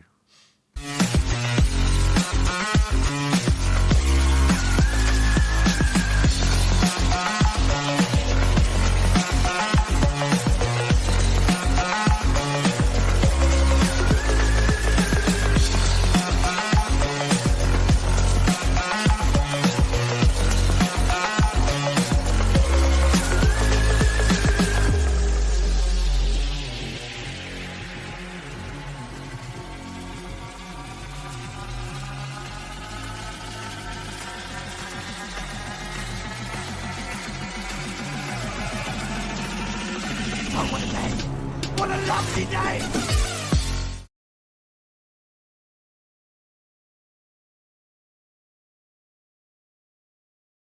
With their impulses, they can't help but be wrong. Well, not exactly, because whether they're around on the shows or not, we're still going to be around. So it won't be dying. Of Truth never course. dies. But now you're ruining the joke. Yeah, but you'll give them the impression, you see, that by just boycotting the shows, which will bring down the numbers of viewers, that by boycotting the shows and the videos will mean that it's a globe. And they will do that if they think that proves a globe. But they've already tried that. They've already tried that, and they failed, because the only thing that happens, they boycotted. What happens? Another anti-flat earther that doesn't go along with it takes up all the space, gets all the attention. That makes the others jealous. Then they forget about it, and they come back. Right. Virus has spotted that little niche and gone, hey man, I can get all the attention whenever I want it if I just hang around. Rumpus used to be that guy, right? They had a whole, we're boycotting Nathan Oakley, nobody goes over there. And then Rumpus would just come on like, I don't give a shit. Like, poor guys. Right, that's my cue. Now I got all the space. Can I make a point vis Akuma virus? Yeah, feel free. What? So on Sunday morning, you and Zanuck spent about 30 minutes with me trying to assert that a straight line can be curved. Do you wish to defend this position? I don't mind if you're willing to step away from Euclidean geometry. Okay, so can you prove that Euclidean geometry does not pertain to our lived experience? Yeah. Draw a triangle on a sphere. Do you realize that that's a begging the question fallacy? How? Hold on. Sorry, stop a second. Stop. Draw a triangle on a sphere. What's an angle? What does that have to do with what we were talking about? Because you said to draw a triangle. Tri, that means 3. Angle, what does that mean? A triangle, a polygon with 3 sides and 3 angles. 3 angles. What are the angles? What defines an angle? The vertices of the 2 sides meeting together. 2 straight lines meeting at vertices. 2 straight lines. They don't have, 2 they don't straight. have to be Sorry. straight. Do you want to just rumpus the living shit Yeah. out of me? Just rumpus the living crap out of me annihilating Can I get back to your the last point? statement. Talk straight through it, you abject coward. No, you don't get an angle when you draw a triangle on a sphere. No, you don't get 3 straight lines meeting at a vertices when you draw on a sphere surface. You don't get that. So no. Okay. When you say, sorry, do you want to just talk straight through the middle of me again, you abject coward? No, you don't get that, Virus, you stupid boy. You don't get 3 angles when you draw on a sphere surface. So your suggestion that you just draw a triangle on a sphere, no, you can't do that at all. You complete idiot. Do you understand me now, Mr. 3 angles on a ball, not achievable? You won't just do that then to prove it. Stupid idiot. Okay, in differential geometry. Okay, you fucking idiot. You have to just Not step away okay. from you. Not geometry just okay. for a second. You stupid buffoon. Not okay. You said draw a triangle on a sphere. You can't do that, you stupid idiot. It's not okay. It's fundamentally incorrect, you stupid idiot. Okay, whatever. Not okay, whatever, just you're stupid. You think you can draw 2 straight lines meeting at vertices on a ball? That makes you thick. Do you hear me, thicko? You can't do what you've said you just need to do to prove a sphere. You can't just do that. It's impossible. Okay. So you're a fucking retard who thinks you're on a ball and you think you prove it by just drawing something on a triangle. Yeah, you don't do that on a ball. You don't get 3 angles. You utter clown. You'll just end up with a dingleberry. May I jump back in just momentarily? One second. Can I just state for those 3 points on the surface of the sphere that he's talking about, that a Q move for those 3 points, you need 3 angles from a central point of that sphere. 3 triangles from a central point of that sphere to have those 3 points. No, they're on the surface of the sphere. Yeah, I'll say him again because he's thick and has decided to chant because he's a retard and he didn't listen when he says draw a triangle on the surface of a sphere. X2, second time, for the thicko known as Virus, who is mentally retarded. You can't do that, you stupid boy. You saying that don't make it true. Sorry, saying that 2 straight lines meeting at vertices cannot be done on a curved surface because you haven't got 2 straight lines to meet at vertices? No, that's factually accurate and annihilates your stupid nonsense. It actually doesn't. So you can tell me about how 2 straight lines meet on the surface of a sphere? Show me how. It's your claim that they do. Just draw a triangle. You can't draw 3 angles, that's 2 straight lines meeting at vertices by your own definition, on a curve. That's not possible. That's 3 times. 4th time you get kicked out because now you're chanting like a complete retard. What part of you don't have 2 straight lines meeting on a curve don't you get, you stupid boy? You're the one chanting. Sorry, you stuttering boy. What part of you don't have 2 straight lines meeting on a curve do you not understand, you stupid, retarded boy? That's just you chanting. Chanting that 2 straight lines don't meet and aren't straight on a sphere, that's a fact. No, it's not. Yeah, it is. It's a fact. Curves don't give you straight lines to meet at vertices to call them angles. I don't think it's... Stuttering moron! Basketball or Stuttering something. moron! Sphere surfaces will not give you the ability to draw angles on them because an angle's 2 straight lines. Anybody could draw a triangle on a basketball. So you think on a ball you're going to draw 2 straight lines meeting at vertices? That is your time over. Bye-bye, Virus. You no longer participate in this conversation. Come back tomorrow, dickhead.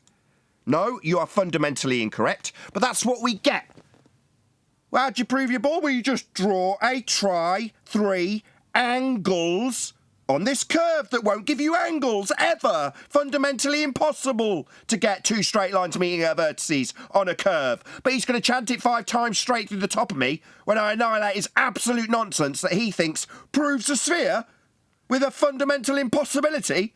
No. But he'll chant all day that I'm chanting that at him. What, chanting that 2 straight lines aren't 2 curved lines meeting at a point? No, you just haven't got an angle to make your point clear or true.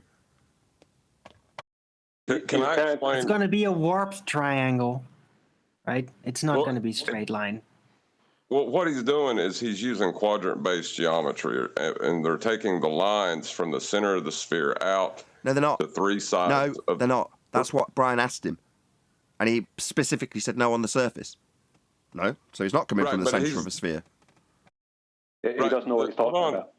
No, but the point at which the radii intersects with the angles drawn from the center out to those 3 quadrants is where you would assert the angle exists. So it only exists from that quadrant in that direction.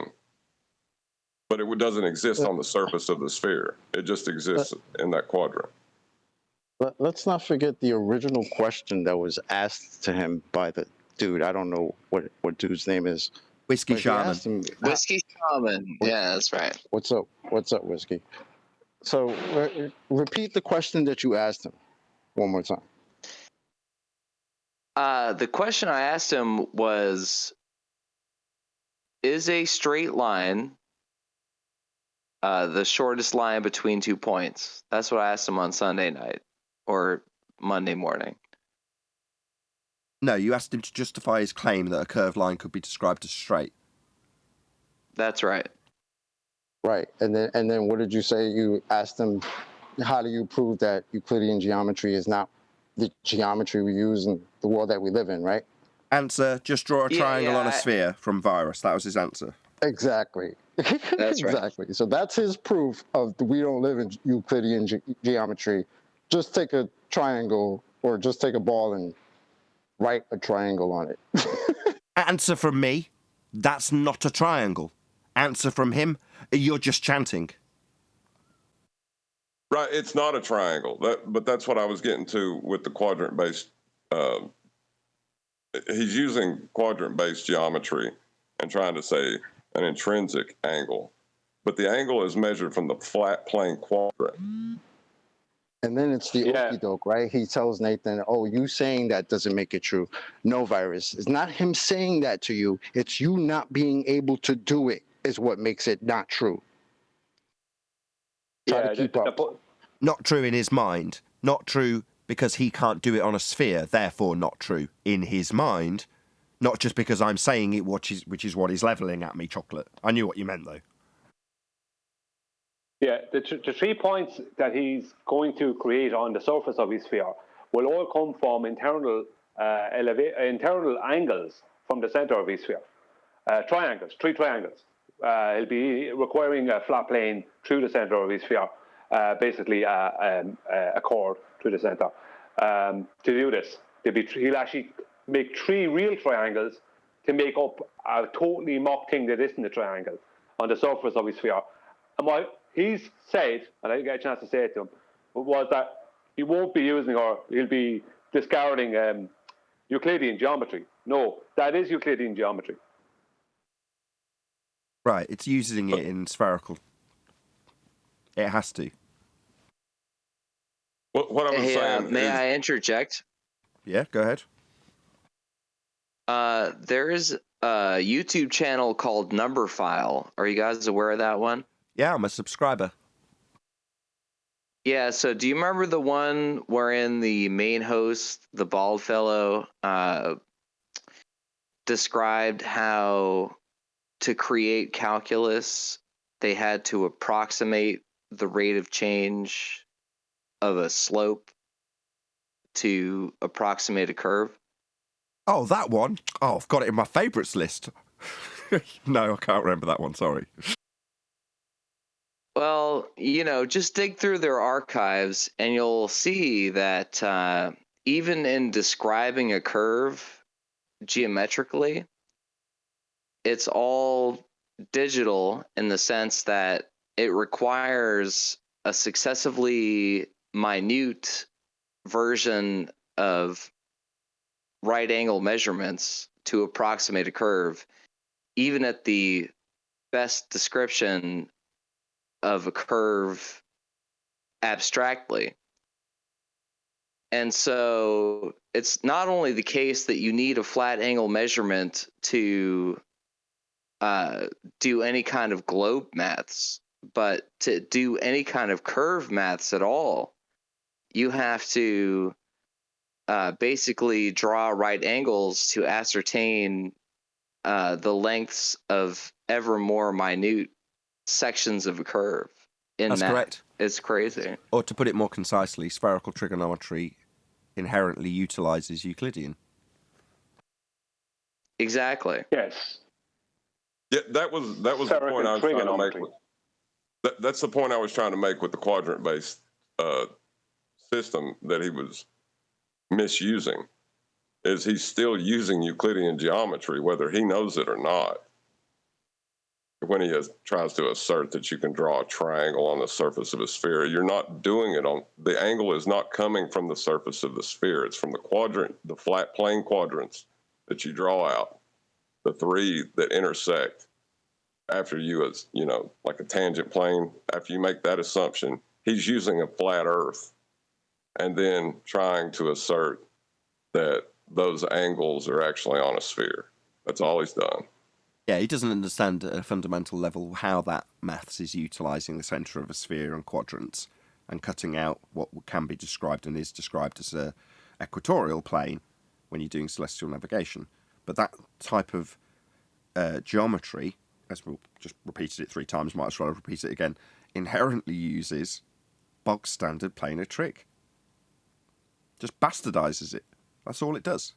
Like with most things that we discuss here. QE, are you around?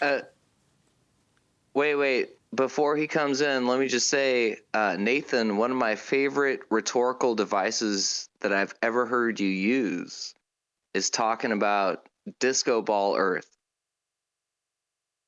And I think that's perfectly succinct to describe how in every possible practical utilization of math as it pertains to reality, we're talking about flat planes, Euclidean geometry, and boxes. But these people want to try to, via sleight of hand, sort of equivocate the disco ball Earth into the globe Earth, and it's just impossible. Right, because of step 1. Measure the actual elevation angle against the baseline. Well, that's going to require a flat plane. Simple. Exactly. Yeah, it's just locally flat. That's why. Yes, I'm here. Did you get my message from earlier?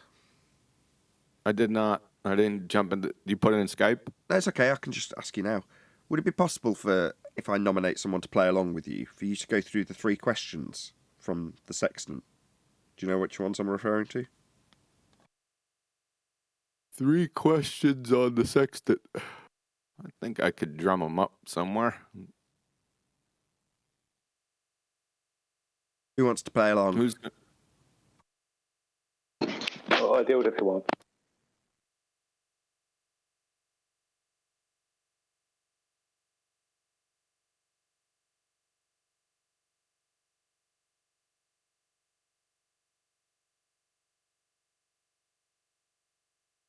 Hello? Hello? I'm seeing if anybody wants to play along with your questions. Hello? I said I'd do it. Fine, go ahead. Can you ask them to Brian? Oh, you want me to start? I'm sorry, I just woke up. All right, Brian Baltard, lucky charm fanatic.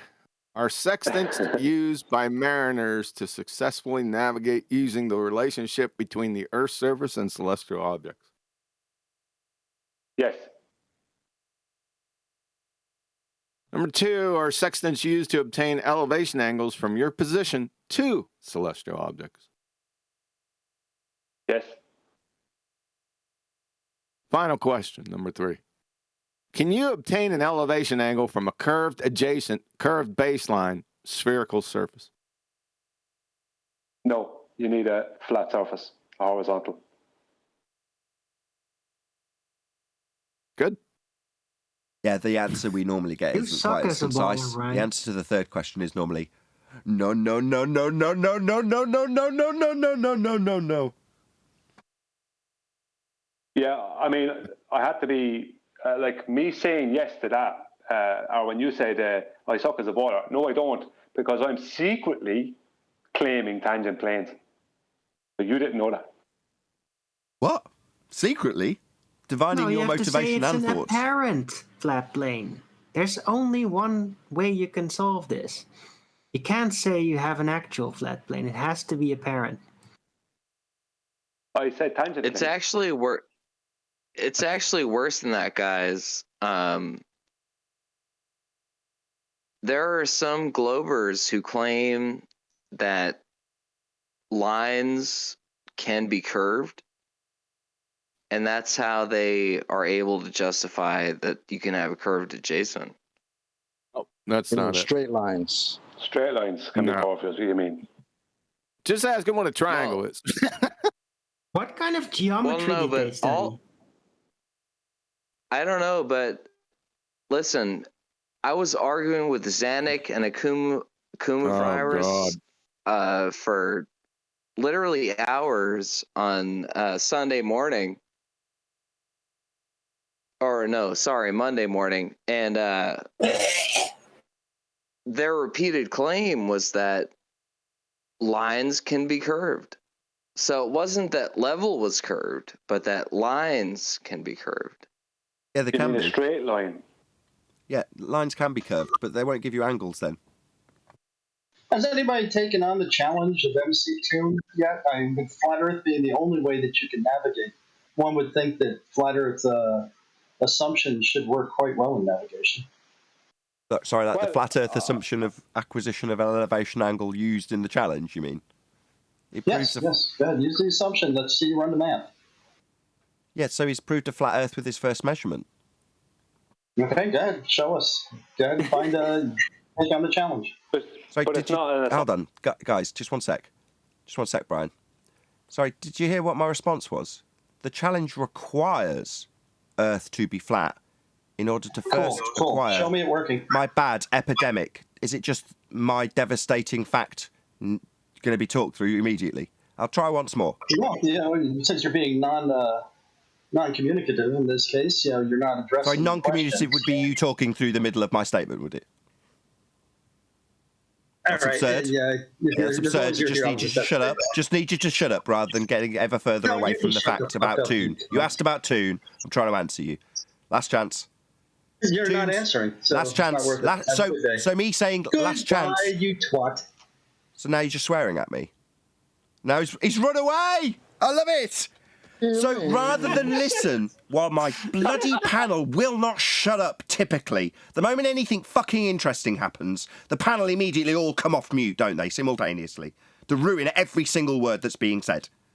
Thank you so much, panel. Jesus wept. Wasn't me this time. Yeah, well, it is now, isn't it, Neil? What, do you think that it's really useful for you to tell me it's not you when we've just had a fundy come in and ask us about Toon's challenge? Why is it that suddenly inspires everybody who's been really subdued for the entire show to immediately all come off mute and disrupt every single word of it? Just really infuriating. For the love of God, when someone comes in, can you not just let them make their point? So, in conclusion, the guy couldn't tolerate hearing me point out that Toon's challenge required a flat Earth. Just like Toon, he started talking through the middle of me pointing out how Toon's challenge requires a flat Earth in the first instance. Now, Toon's had 72 renditions of that. That guy had 2. He couldn't bear either of them. Neither could my panel.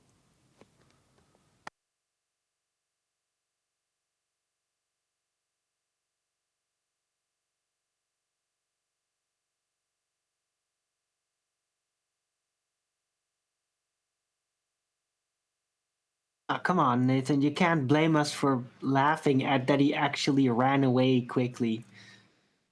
No, You know, like it's that. just I'm in a lot of pain and frustrated by everything. But you were right, though. You know, it's entirely pointless. McToon's challenge is completely pointless because the way he could technically get out of it is by not allowing you to win because he beat the challenge himself first within the actual statement, right? Within the challenge, it's already solved. So he could probably like get out of it judicially saying like, no, I already gave the answer. I solved the puzzle. So I'm giving the 10,000 to myself because I was first. Well, he'll have to. Ridiculous. Nobody's participating or paying him any interest or sending him any messages saying they want to take part. No one's interested. So what's he going to do? Well, I'll tell you what he does because he proactively does it. He goes out trying to hustle people to buy tickets for a competition no one's interested in. Yeah, he's like a band May I promoter. interject? Just promoting all the wrong ways. It's like the challenge. It's like us providing it of asking for a challenge. Hey, prove that the horizon's geometric. Come on, let's go. Like They would do that it's kind of daily. outdated. He's sending in traveling salesmen to report this crap to us. Yeah, that's right. Is that what that guy was? More like a drive-by sale. No. Well, Quickly sell it and run away. Well, we're assuming that celestial navigation use elevation angles to acquire GP positions of celestial bodies. Sorry, did you say that. we're assuming that? No, we're not assuming anything. That's how it's done. But that's what he said. According to him, we assume this. The reason they came in is to change what the caller was talking about, straight lines and curved lines. So let him continue. He ran away. No, our caller, who was debating rumpus and virus. Oh, the guy who said, may I interject a moment ago? Yeah, whoever that was. Was it Risky Shaman again?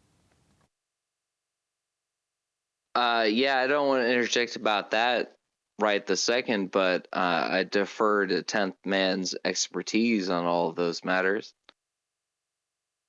Well, there's not much expertise anyone needs. Arc is not a straight line, and you just follow through the methodology of celestial navigation. You eventually have to minus from 90. So what's a 90? It's two straight lines, perpendicular relationship. So does an arc of a spherical geometry give you that? Spherical triangle? No, arc is not a straight line. That is not a triangle. Well, I saw it as he was coming in to send the burden of proof back upon us. Because earlier on, we were talking, when I say we, it was mostly me bringing it up, and 10th man brought it up, about how they could just prove their dope and get 3 bitcoins with their if they say that like celestial navigation requires a sphere, then surely they can prove it and get 3 bitcoins. And like he came in to say, prove you're flat out with the celestial navigation, you know, because they're not actually claiming, they're not really outwardly claiming that celestial navigation will prove a sphere. Are they? Where have they actually claimed that? Have they come in here and claimed that? No, because it doesn't. But in the first instance, Toon's going to need a flat Earth elevation angle for his challenge. That's never going to change. And the way they've phrased it, or the way they've positioned it, is once we've taken the elevation angle measurements, show me how these flat Earth elevation angle measurements can work on a flat Earth. That's essentially the essence of the challenge. And you go, well, you've taken flat Earth elevation angle measurements and you're asking us how they work on a flat Earth? That completely undoes your challenge. As I say, that's been put to him 72 times. And the guy who came a minute ago wouldn't even tolerate having it put to him after he asked it to be put to him. They can't tolerate it. They can't stand it. They can't even listen to it. Toon did the same. Did you know that Mitchell sent me? What about that flat Earth angle? Mitchell sent me. Yeah, but what about that flat angle you need? Mitchell sent me. That's what they do. Was his tactic what triggered everybody to start? Because I was in the other room. I heard the commotion, but was it that he was using? No, he brought his feelings with him. That's all that was. And then he started playing videos of Nathan. I think we were talking about the guy earlier, a second ago, Arwen. Oh, okay. The one you got shouted at because it was actually you. And you know it. You didn't take any responsibility. You just let the whole panel take the heat. Me? I just laughed. I won't lie. After he left, I did sing "Feelings," but yeah, he's a clown. Like he couldn't even listen to what you were saying. So yeah, I don't care. And none of them can. They're intolerant of listening to the rebuttal. You know. That mentality, the only comparison I've got is Conspiracy Cats. He did exactly the same thing as Toon's currently doing. Identical. Just stuck his head in the sand, powered through it. Just keep asserting your same rhetoric in the face of the devastating rebuttal. You know, you can't, just nuts. You can't blame Nathan. You can't blame him for that because they just recently found out they got to have flat Earth before they can have a sphere of Earth. They're bummed. They certainly are. And with that, I'm going to say another huge, massive, enormous thank you to both Discord and G+ panels for making today's after show possible. And of course, a massive thank you to all of you in either Nathan Oakley 1980 or Nathan Oakley Premiering streams for hopefully smashing the super chat, liking, commenting, sharing, subscribing, joining as a Nathan Oakley 1980 channel member, and all that good stuff. I've been Nathan Oakley, and I will see you all in the next video.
What a lovely day!